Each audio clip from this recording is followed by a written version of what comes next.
black female, dark jacket, large handbag, keeping eyes on her over. Those words crackled through Brandon Webb's radio like they were the most natural thing in the world to say, like describing a storm rolling in or a car parked in the wrong spot, like the color of a woman's skin was information that needed to be transmitted and tracked and filed away as a warning. And not one single person on the other end of that radio questioned it. Not one voice came back to ask, why not? One person said, wait, what did she actually do? Because in that mall on that afternoon, in that particular stretch of polished marble corridor with its warm weekend light and its cheerful window displays, the answer to that question apparently didn't matter yet. The woman those words described was walking 30 feet below the mezzanine where Brandon stood with his radio still pressed to his lips, and she had no idea any of it was happening because she was looking down at the small hand wrapped around hers. The fingers of her 9-year-old niece Lily, who was practically skipping with excitement as they moved through the crowd together, and Lily was saying something about the jewelry store near the fountain. The one with the star-shaped pendants in the window, the one she'd been talking about for 2 weeks straight, and the woman holding her hand, Captain Diane Washington of the 12th Precinct.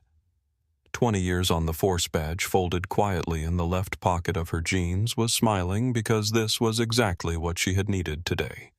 Exactly this. A child's uncomplicated joy pulling her forward into something that had nothing to do with case files or disciplinary hearings, or the particular weight that came from spending 14 hours inside a building where everything was a problem to be solved.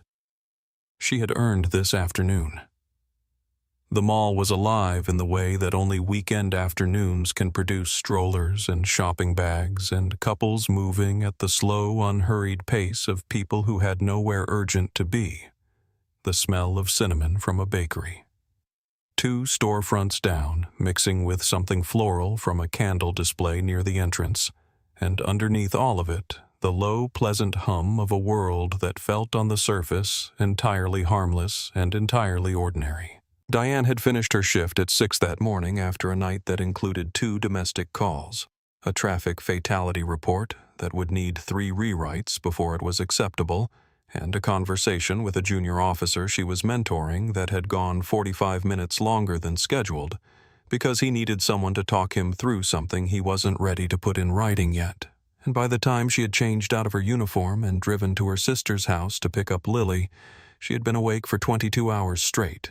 And the only thing that had kept her from going straight home to sleep was the memory of Lily's face the last time she had promised something, and then canceled that particular brand of quiet, uncomplaining disappointment that children do so much better than adults because they haven't yet learned to hide it. So here she was, off duty, no uniform badge in her pocket, out of habit more than intention, holding the hand of a child who was currently explaining in great detail why the star pendant was better than the butterfly pendant. Because stars were permanent and butterflies only lasted a summer, and Diane was thinking that 9-year-olds understood more about the world than most people gave them credit for. She felt them before she saw them. 20 years of instinct don't turn off when you change your clothes, and the particular quality of attention that Brandon Webb and Ryan Moss were directing at her from the mezzanine above had a texture she recognized immediately.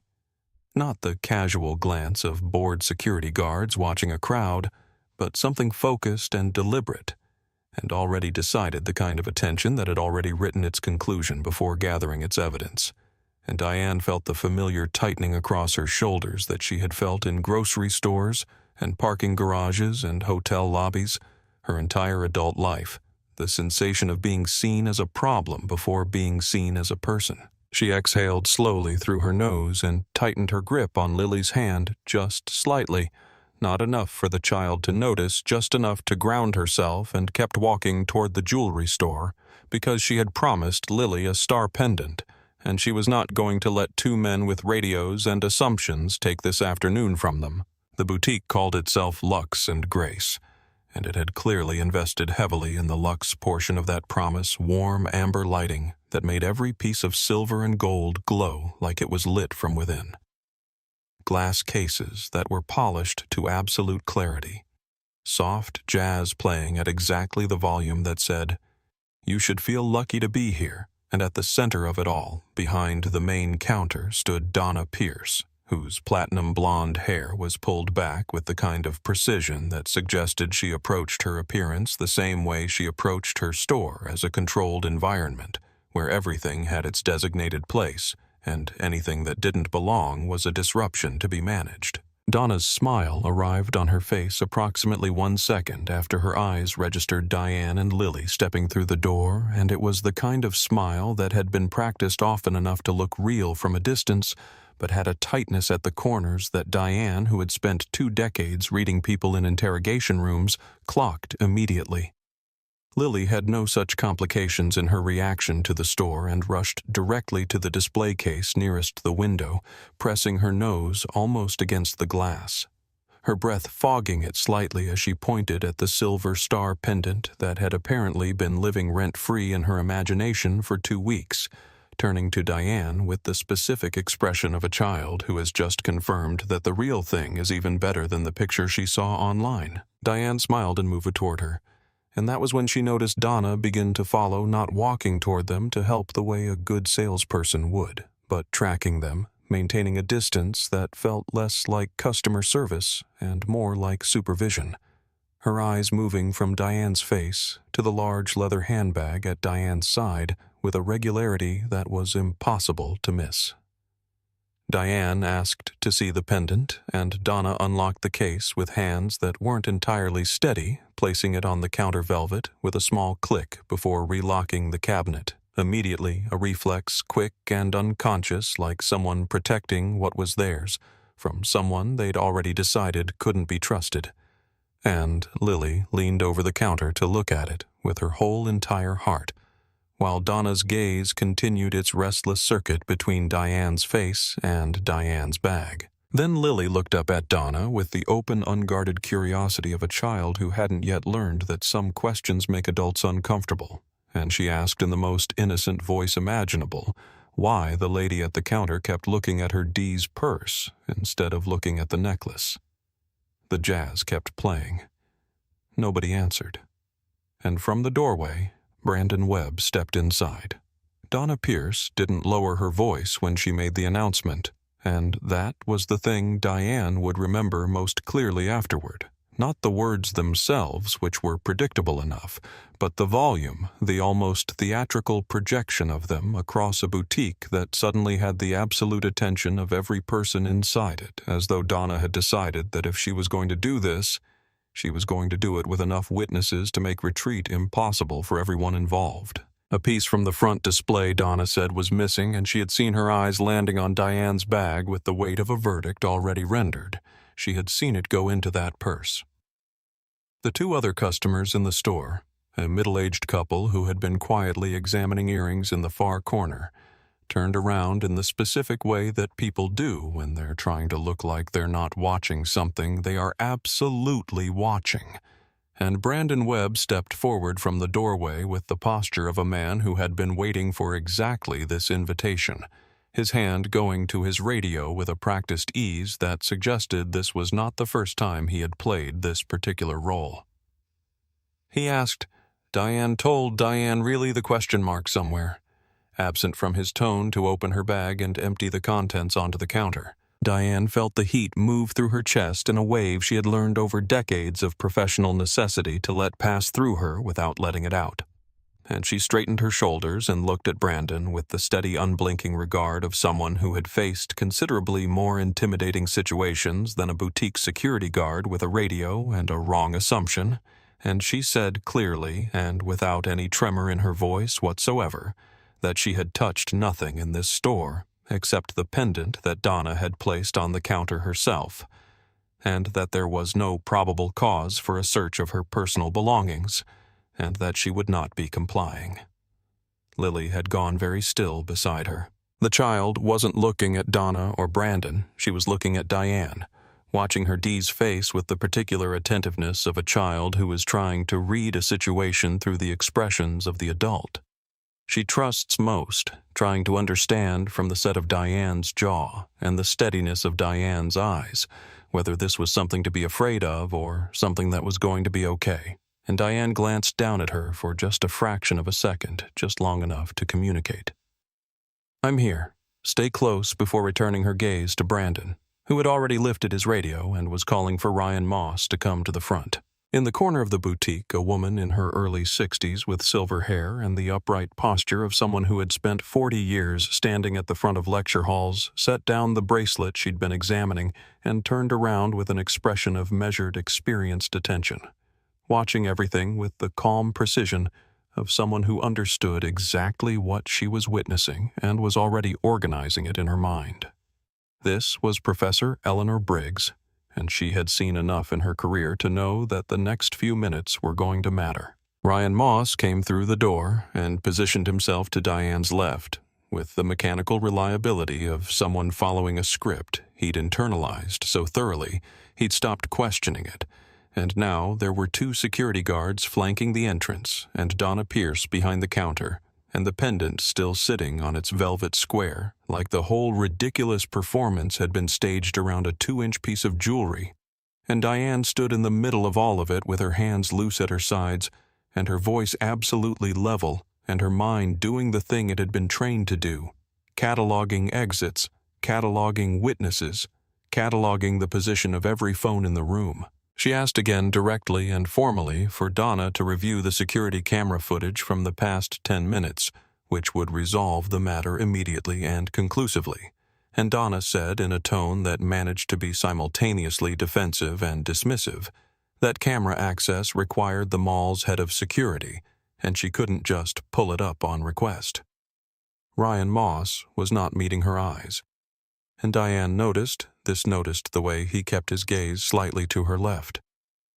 The particular quality of his discomfort, the way his hands kept moving to adjust his radio without any actual purpose. And she recognized what she was seeing, because she had watched it in junior officers before. A man who wasn't certain he was doing the right thing, but who had decided for reasons of convenience or deference or simple cowardice to keep doing it anyway. And beneath the professional calm, beneath the measured voice, and the catalogued exits, and the training that had made her very good at being composed in unreasonable situations, Diane was feeling something that no amount of training had ever fully prepared her for. Not fear of Brandon or Donna or whatever came next, but a slow, spreading ache that came from the particular cruelty of the moment she was standing in, because Lily was 9 years old, and Lily was watching all of this, and every choice Diane made in the next few minutes was going to teach her niece something about the world that Diane would give almost anything not to have to teach her today. She reached down and found Lily's hand. Lily squeezed back immediately without hesitation with both of hers, and Diane felt something move through her that wasn't calm and wasn't strategy, but was the thing that had always been underneath both of those things. The thing that had gotten her through 20 years of a profession that asked everything from her, and sometimes gave very little back, and she held on to it the same way Lily was holding on to her hand. Then the sound came from the corridor, heavy, unhurried footsteps that had a different quality than the general mall crowd, and Officer Troy Harmon appeared in the boutique doorway. He was tall and broad-shouldered with close-cropped blonde hair, and the particular way of holding himself that Diane had seen many times before in many different contexts.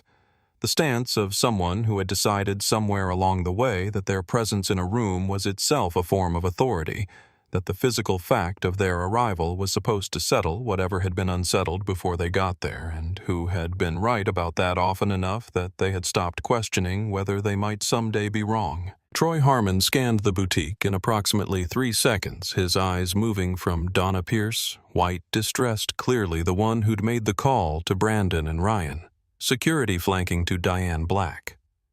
Large bag, not complying. And Diane, who had spent 20 years reading exactly this kind of rapid visual assessment in exactly this kind of context, watched the decision form in his eyes before he had opened his mouth to speak, and understood that for Troy Harmon, the situation had already been resolved in the moment he'd registered the basic geometry of the room.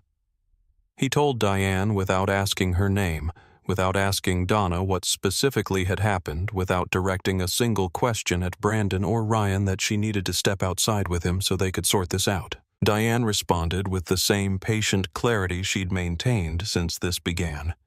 She identified herself as a law enforcement professional. She stated that she had documentation on her person. She requested that he verify the security footage before making any further determinations.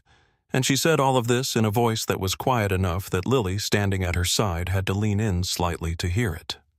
Troy smiled, and it was the specific smile of a man who had heard some version of this before, and found it unconvincing.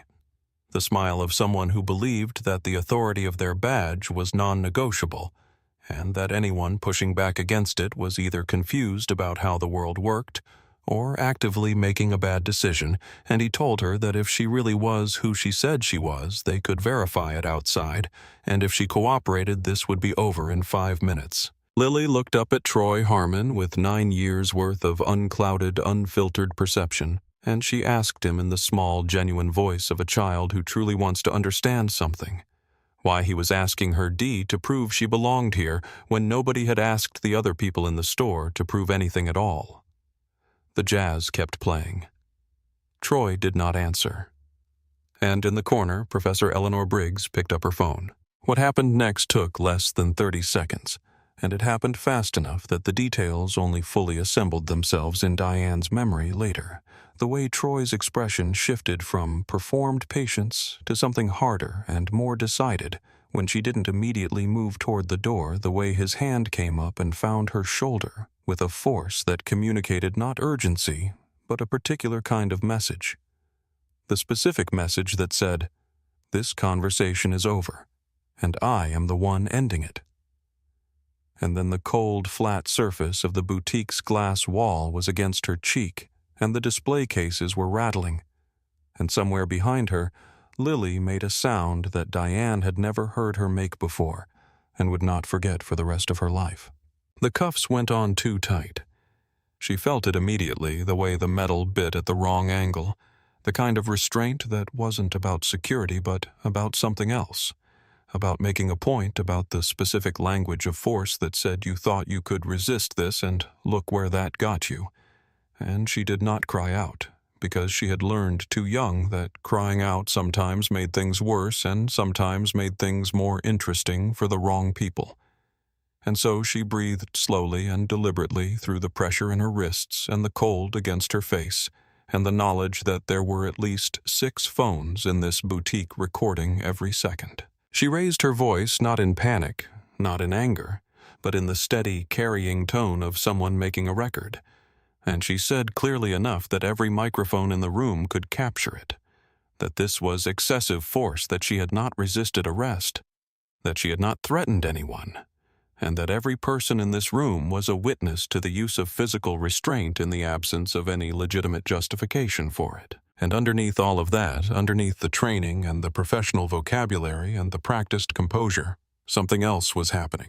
Something that Diane had never encountered in 20 years of working within a system she had sometimes loved, and sometimes fought, and always tried to make better from the inside, because she was standing in the middle of a boutique with her cheek against a glass wall and metal on her wrists. And for the first time in 2 decades, she was on the other side of what she had dedicated her career to preventing, and the distance between what she knew intellectually about this experience and what it actually felt like to be inside it was so vast and so devastating that she had to close her eyes for a single second just to stay present inside her own body. 20 years. And it still felt like this. Near the door, an older man who had been browsing quietly near the tie display, who had in fact been recording on his phone since the moment Troy walked in, stood with his arm extended and his phone absolutely steady, not hiding what he was doing, making deliberate eye contact with Troy Harmon in a way that said, "I see you, and I am not putting this down." And Troy either didn't notice or didn't care. And Eleanor Briggs had moved from her corner to a position near the counter where she could see everything. And she had said Troy's name once clearly and requested that he stop and check the woman's identification. And Troy had looked at her the way certain kinds of people look at obstacles they've decided to go around, rather than engage with.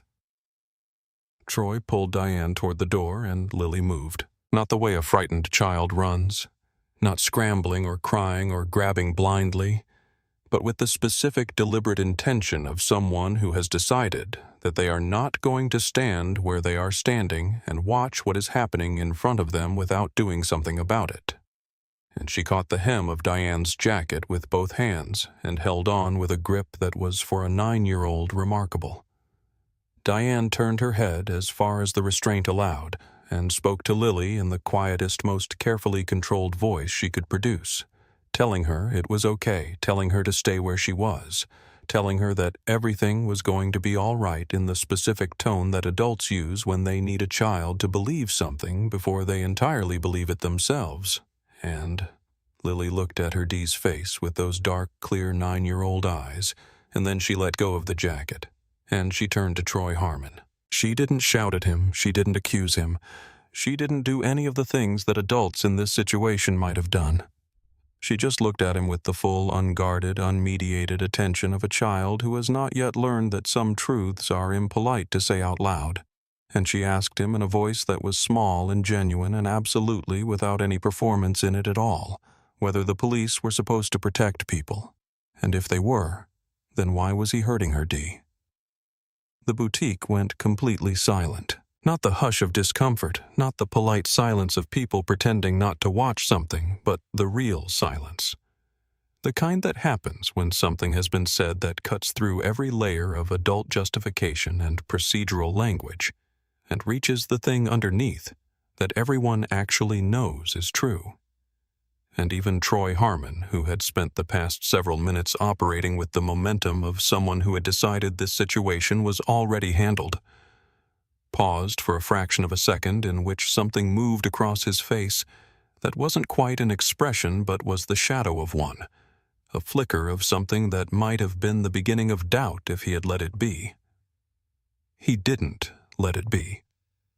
But the pause was there, and the 6 phones in the room captured it, and the older man near the tie display captured it, and Eleanor Briggs looked at Lily Washington with the expression of someone who has just witnessed something she is going to remember for the rest of her life. Troy pushed through the boutique door and out into the mall corridor, and the crowd that had gathered in the past several minutes, because people always know when something is happening in a mall.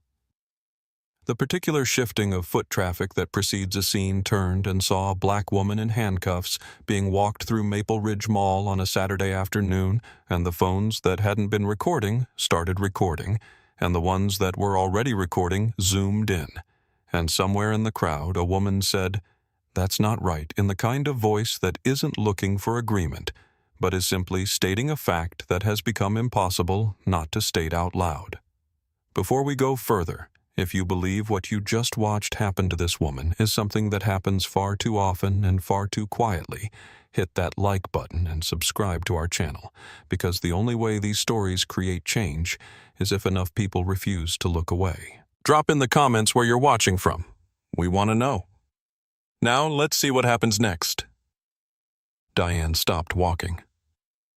Not a stumble, not a struggle. A deliberate, planted stop, the kind that takes a very specific quality of physical presence and self-possession to execute, while your hands are restrained behind your back and a uniformed officer is pulling you through a public corridor with 200 people watching. And she turned her head toward the crowd, and she spoke with the carrying clarity of someone who had spent 20 years making herself heard in situations where being heard was the difference between justice and its absence. She said her name. She said her rank. She said her precinct. She said that her badge and identification were in the left front pocket of her jeans, and that anyone who wanted to verify her identity could do so in the next 30 seconds if the officer in custody of her would simply stop walking and allow it. Troy Harmon laughed a short dismissive sound that he directed at the crowd rather than at Diane, like he was sharing a joke with them at her expense, and he said that claiming to be a police captain to avoid arrest was a crime in itself, and that she could add impersonating an officer to the list they were already working with, and he said it with the ease of someone who had reached without effort or examination the explanation that required him to change nothing about what he was doing. Several people in the crowd looked uncertain, Not unconvinced exactly, but unsettled the way people look when a narrative they're being offered doesn't quite fit the evidence in front of them. And from somewhere in the back of the gathering, the clear, unhurried voice of Eleanor Briggs said that she was a professor of criminal law at Northfield University, that she had witnessed this entire incident from its beginning inside the boutique, and that she was formally and publicly requesting that Officer Harmon examine the woman's identification before taking another step. Troy kept walking, and that was when the sound came from the far end of the corridor. The crowd heard him before they saw him, or rather they felt the shift in the air that his approach created the way people at the edges of the gathering began turning. Not because they'd heard something alarming, but because they sensed something authoritative moving toward them. And the sea of shoppers and phone cameras parted without anyone consciously deciding to part the way crowds do for people who carry a certain kind of presence. Not performed authority, but the real kind. The kind that comes from 30 years of showing up and doing the job the way the job was supposed to be done. Sergeant Victor Lawson was in his mid-50s with the deliberate walk of a man who had long ago stopped proving anything to anyone. His face carrying the particular kind of steadiness that comes not from having never been angry, but from having learned to locate his anger somewhere useful rather than somewhere destructive. And when he saw Diane Washington in handcuffs in the middle of Maple Ridge Mall, his expression did not collapse into shock or outrage. It simply set the way metal sets when it cools, becoming harder and more exact in its shape. He stopped in front of Troy Harmon. He did not raise his voice.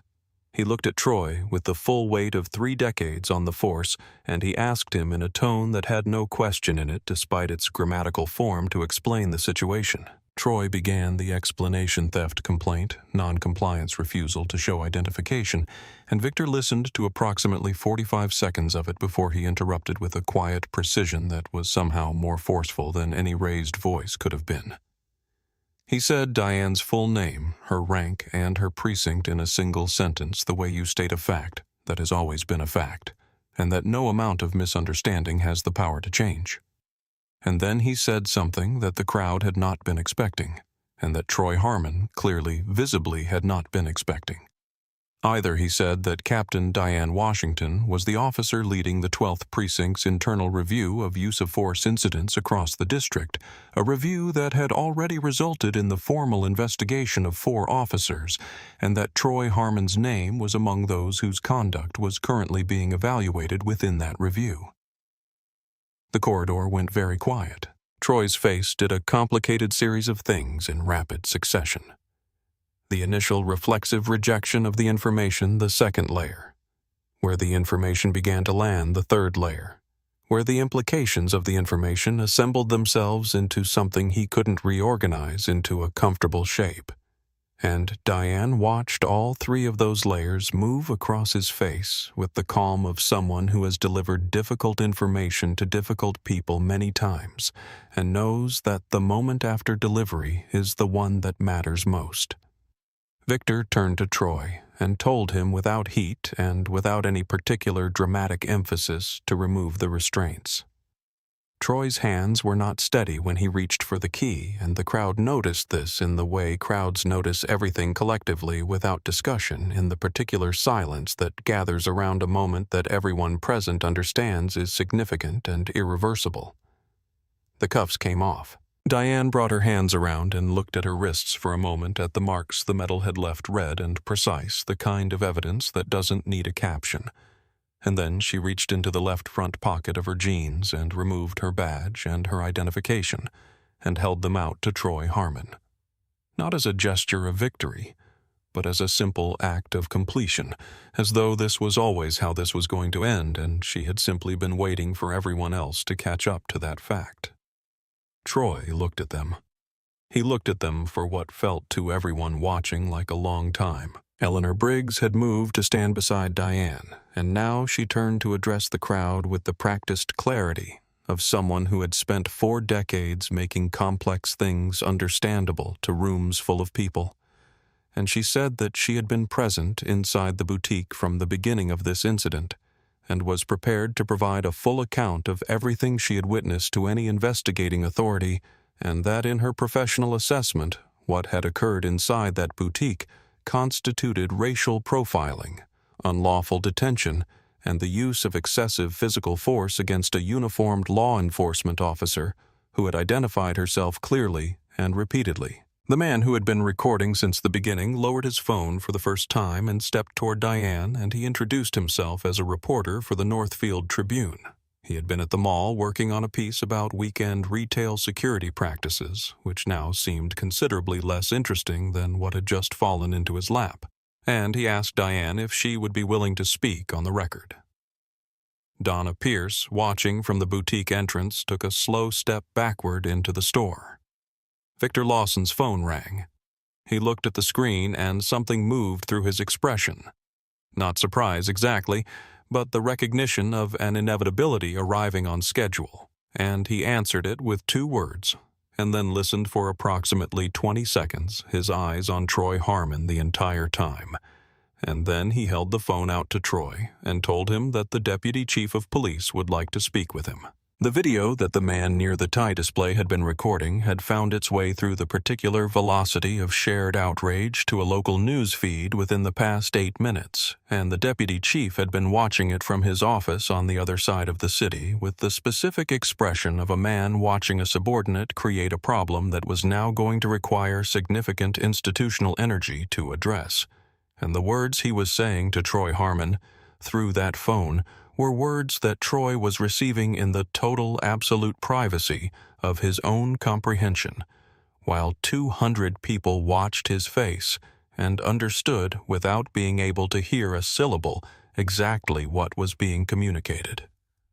Troy's hand holding the phone to his ear was completely still. His face had lost the particular quality of performed confidence that had carried him through the past 40 minutes, and what remained underneath it was something that looked stripped of its scaffolding, considerably less certain of itself. Not a monster, not a cartoon, but a man who had built so many layers of unexamined habit and untested assumption on top of himself that he had stopped being able to see what was underneath, and who was now in the most public and unforgiving possible setting, being asked to look. Lily Washington, standing at Diane's side, with Diane's hand now wrapped around hers again, watched Troy Harmon listen to that phone call with the clear, patient eyes of a child who is learning something about the world that she will carry with her for a very long time. She didn't look triumphant. She looked like she was trying to understand. Diane Washington stood in the middle of Maple Ridge Mall's main corridor, with her badge in her hand, and 200 people watching her, and she made a choice that she had not planned to make when she walked into this mall this afternoon, holding Lily's hand and thinking about cinnamon rolls and star-shaped pendants she chose not to leave.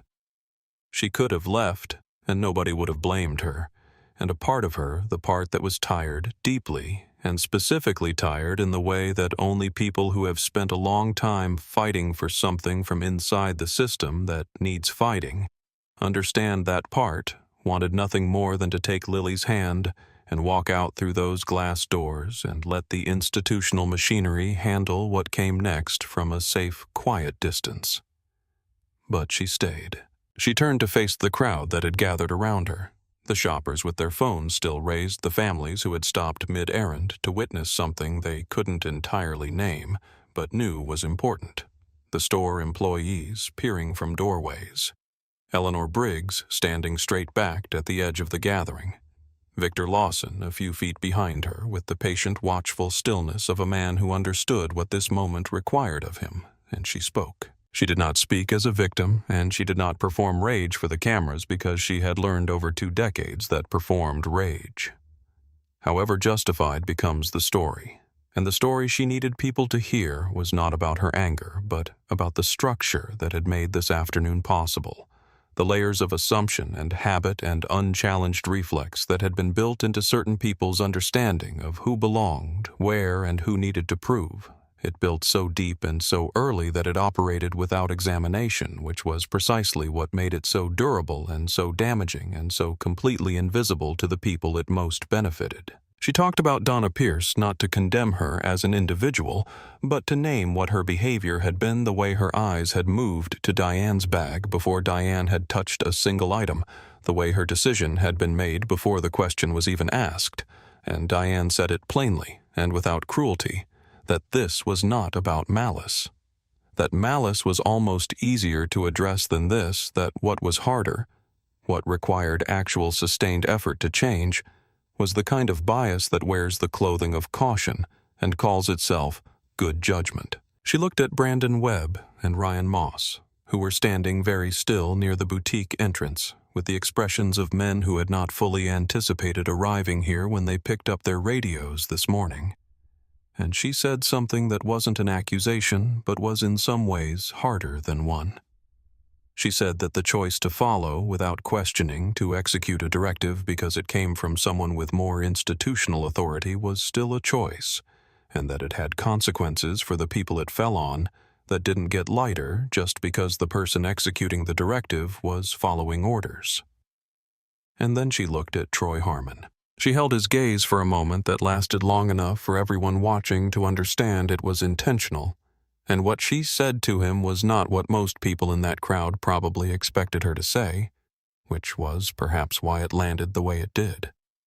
She said that she didn't believe he had woken up this morning intending to do what he had done, and that she believed that somewhere in him was a version of the person who had chosen this profession for the reasons people are supposed to choose it, and that what she needed from him, what this moment required from him, not as an officer, but as a human being who had just looked at another human being and chosen incorrectly, was not a performance of remorse, but an honest examination of the machinery inside himself that had made today feel reasonable. She said it was hard to see that machinery from the inside.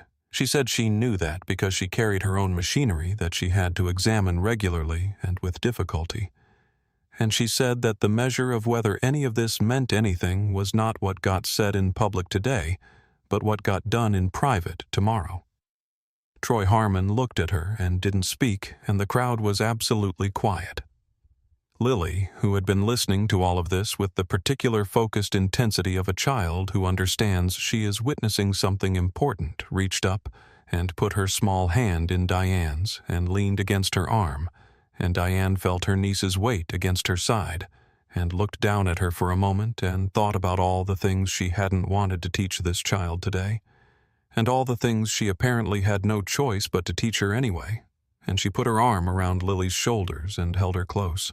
Sandra Cole, Maple Ridge Mall's Director of Public Relations, navigated through the gathered crowd with the specific velocity of a woman who understood with mathematical clarity that every additional second she spent, not being physically present in this situation, was a second that would cost the organization money and credibility in roughly equal measure. And she arrived at Diane's side with an outstretched hand, and the beginnings of a sentence that contained the words on behalf of, and deeply, and commitment to, before Diane.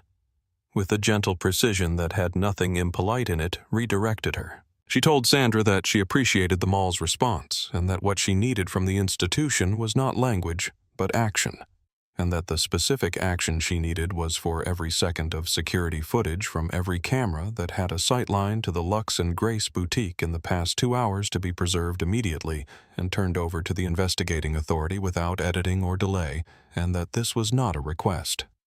Sandra's hand dropped back to her side, and she produced a phone from her jacket and began making calls. The video had been spreading for 11 minutes when the first counter-narrative appeared in the comment section's accounts that had been created recently, posting similar language suggesting that the woman had been behaving erratically and that the officer had no choice but to respond as he did, the kind of coordinated pushback that emerges so predictably and so quickly in situations like this that its appearance is itself a form of information, and Diane watching it develop from her phone, while Victor Lawson handled the logistics of what came next, understood with the bone-deep clarity of someone who had navigated this landscape before that the work was not ending here, that this afternoon was not a conclusion but a beginning, and that the only reason she had any power to shape what came next was precisely because she had not walked away. The camera footage, when it was pulled from the mall's main security system, not the boutique's own cameras, which would have required Donna Pierce's cooperation,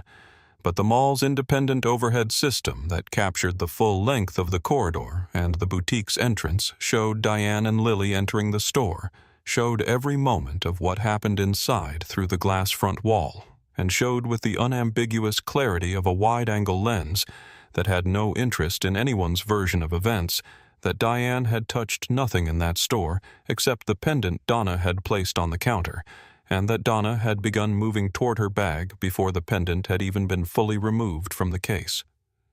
By the time Troy Harmon was escorted to his vehicle by Victor Lawson and 2 other officers, the footage had been sent to 3 separate news desks. The mall parking lot was quieter than the corridor had been, and Troy Harmon sat in the front seat of his patrol car after the others had left and looked at his phone screen where the video was still playing on a loop on the news feed, and he watched himself do what he had done from the perspective of a camera that had been too far away to hear what was being said, but close enough to show exactly how his body had moved and exactly what his face had looked like while it was moving that way.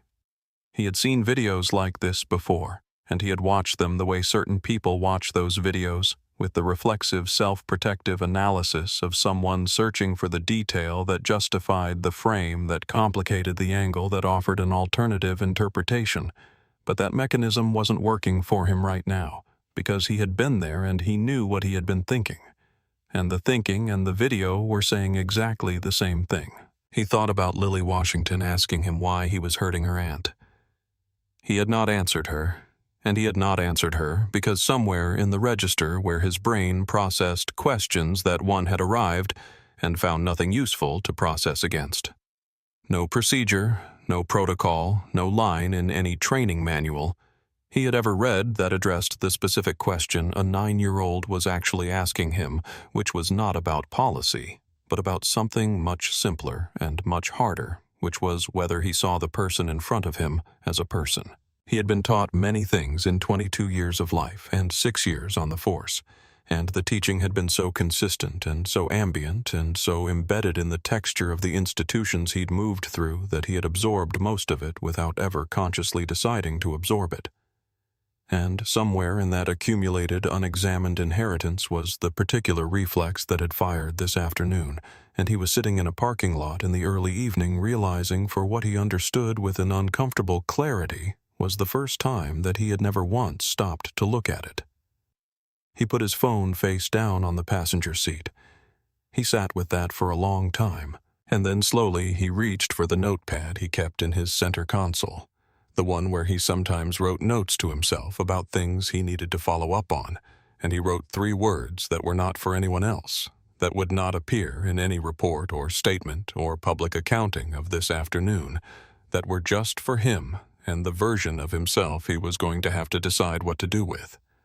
He wrote, "What did I miss?" Officer Troy Harmon was suspended with pay pending a formal investigation that concluded 3 months later in a mandatory 18-month retraining program focused on de-escalation and bias awareness, a program that Diane Washington did not design but agreed after a conversation with Victor Lawson that lasted 2 hours and covered considerably more ground than the Maple Ridge incident to consult on, because she believed that the purpose of accountability was to build something better and not simply to burn down what had failed, and because 18 months was enough time if a person was genuinely willing to begin the work of looking clearly at the machinery inside themselves.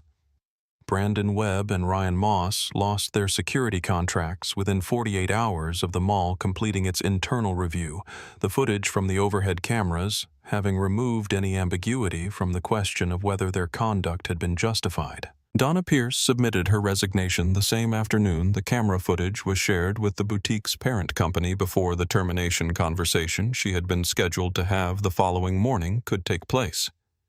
Maple Ridge Mall's new anti-discrimination policy, developed in consultation with Eleanor Briggs and 2 civil rights organizations that reached out in the week following the incident, was published publicly and included for the first time in the mall's history a formal accountability mechanism for reporting and reviewing bias complaints from customers and staff alike. The reporter from the Northfield Tribune filed a story that ran above the fold on Monday, and was picked up by 14 outlets by Wednesday, and the footage, not the viral clip, but the full unedited mall security recording with its timestamp and its irrefutable wide-angle view, became part of the training curriculum in 2 law enforcement academies in the state, shown to incoming officers in the first week of their program, alongside the question that Diane had started using in her own training sessions, which was not "what are the rules," but "who are you protecting and do you actually see them?"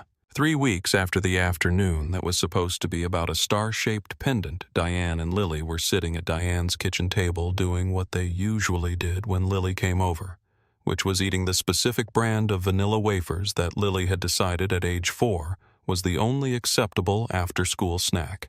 And Lily was wearing the necklace because Diane had gone back to Lux and Grace the following week after the store had new management and a new policy, and a manager who looked her in the eye when she walked in and smiled like she meant it, and she had bought the pendant and had it wrapped and given it to Lily at Sunday dinner in front of the whole family, and Lily had put it on immediately and hadn't taken it off since. Lily looked at the necklace for a moment in the way she sometimes did when she was thinking something through, and then she looked up at Diane and asked her with the full seriousness of a child who wants a real answer, and will know if she isn't getting one. Why Diane still wanted to be a police officer, after everything that had happened. Diane looked at her niece at the star hanging at the base of her throat at the question sitting open and honest in her 9-year-old eyes, and she thought about the answer for long enough that Lily didn't rush her. Then she said, "Because you deserve someone in that uniform who sees you." The vanilla wafers sat between them on the table. Outside, the evening was coming in through the kitchen window, slow and ordinary, and entirely quietly beautiful. The badge that had been in Diane Washington's pocket the whole time through the boutique and the corridor and the cuffs and the crowd and every moment of that long unasked-for afternoon sat on the kitchen counter where she'd set it down when she got home, catching the last of the light. It had always been real. It had just taken everyone else a little longer to see it. If this story moved you, if you believe that dignity should never need proof and that the people who are supposed to protect us should see all of us, please like this video and subscribe to our channel, because these stories only reach the people who need them when enough of us decide they matter. Tell us in the comments, what would you have done if you had been standing in that mall today?